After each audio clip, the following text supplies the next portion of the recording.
Hello YouTubers and welcome to yet another beer review with me, Peter the Master Puppets. Today looking at the first beer I ever reviewed from Fanø Bryghus on the channel. I've reviewed a lot of beers that's been brewed at Fanø Bryghus, but not an actual Fanø Bryghus beer. And this is it's a collaboration beer they did with Tired Hands Brewing Company, which is a brewery in Pennsylvania. I've never had any beer from them, and I hadn't heard of them until this beer. And this is their Tuff Ghost.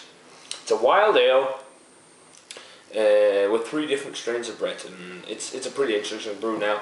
They actually have an American brewer called Ryan Matthew, but I think it was like 2 weeks or so ago he was stopping at the brewery. McKellar had a big, good farewell party for him. He came over here and started brewing here at Fanø Bryghus and really brought the brewery up from the ashes, you can kind of say, because it wasn't doing so well. And he's been very innovative with what he's done there. So, and this surely is innovative. This is the wild ale, as I said, and it's been aged and 100% fermented in Brunello wine barrels, which is a red wine from Italy. It says here, the Tuff Ghost is an American farmhouse wild ghost ale, 100% barrel fermented, and then aged for 10 months in Brunello wine barrels. The Ghost was not alone, as it was joined with 3 different strains of Brettanomyces from Chad at Crooked Stage Brewing in Colorado. The Tuff Ghost disappears for 3 days. The Tuff Ghost is set in its ways. I don't want to hurt you. You can't cause. I'm already dead. 8%, so fairly big. And this is going to be the last Halloween themed beer, because this is like the last kind of Halloween themed beer I had. So let's get this one cracked open. Wow! I smell that wine barrel immediately. I just started pouring it and it just jumps at you. Really nice color there. I'm sure this is absorbed a lot of color from the wine barrel. It's a really nice dark copper, kind of, or like a burnt orange, rust orange kind of color. It's fairly dark, nice and hazy too. Decent amount of carbonation. Nice too, kind of beige head. Check out the aroma. Ooh, wow. Definitely the Brett in there, and so much like oaky red wine vinous notes. This smells really interesting. I get some spicy notes too, like almost spicy rye-like breadiness, or just a darker breadiness. Yeah, some balsamic kind of vinegar notes in there too. A lot of dark fruits, a little bit of a candied sugar feel. And some funk in there too, different Brett funk, and it's got the fruity Brett funk, Brettanomyces funk. Not all the way like pineapple and stuff like that, but just like a generic kind of berry fruitiness, funky, musty berry fruitiness. But also that kind of musty, celery, old aroma. And a lot of vinous red wine notes, a lot of oak too. Wow, this smells really interesting. Can't wait to try this, so yeah, let's give it a taste. Cheers.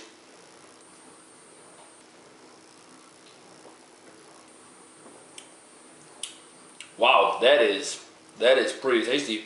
So smooth and really nice Brett character on it. It is definitely a wild ale. It does have a little sourness to it, a light kind of balsamic vinegar sourness, but it's not insane. Mouthfeel on it is medium, kind of dry, or kind of, actually fairly dry, but thinking that it's both been fermented and aged for 10 months in those wine barrels, it's actually not as dry as you'd think. But up front you get light tartness, the balsamic vinegar. Then you're left with this humongous Brett flavor mixed with a lot of dry Brett yeast ester with a lot of vinous red wine flavors. A lot of that oaky, woody, it kind of tastes like cork actually. It's what lingering on the aftertaste was this almost sugary sweetness. Again, the dark berry notes, kind of musty berry funk. A little bit of that old, like an old celery aroma. But the more I drink it, the more I get of the dryness. Which is, it's getting more intense when you drink it, but it's not as bad as I've had in some beers. Also the dark fruity flavors and all. Wow, this is really nice, and I'm impressed how balanced it is for being 10 months in the barrel and also fermented in the barrel. But yeah, this is really interesting. Definitely makes me want to try more of the beers what Ryan has done in Fanø. And also actually the Tired Hands Breweries beers. I mean, they collaborated on it, so hopefully they do some good stuff too. Never heard of the guys. But yeah, Tuff Ghost, good stuff. So rating mark for the Tuff Ghost. It's not mind-blowingly great, beer, but it's just so good and so tasty. Nice barrel character, nice funkiness, touch of sourness, nice wild ale, I'd say. I'm going to go straight up 90 with this one, guys. Good stuff. Definitely worth checking out if you can get Fanø Bryghus beers. Quite a unique, kind of little different beer. So, definitely let me know what you think of the Fanø Bryghus Tuff and Tired Hands, Tough Ghosts, if you had it. As always, remember to comment, subscribe, check out the Facebook fan page and Twitter. I'm going to say cheers, and I'm going to see you guys in another review.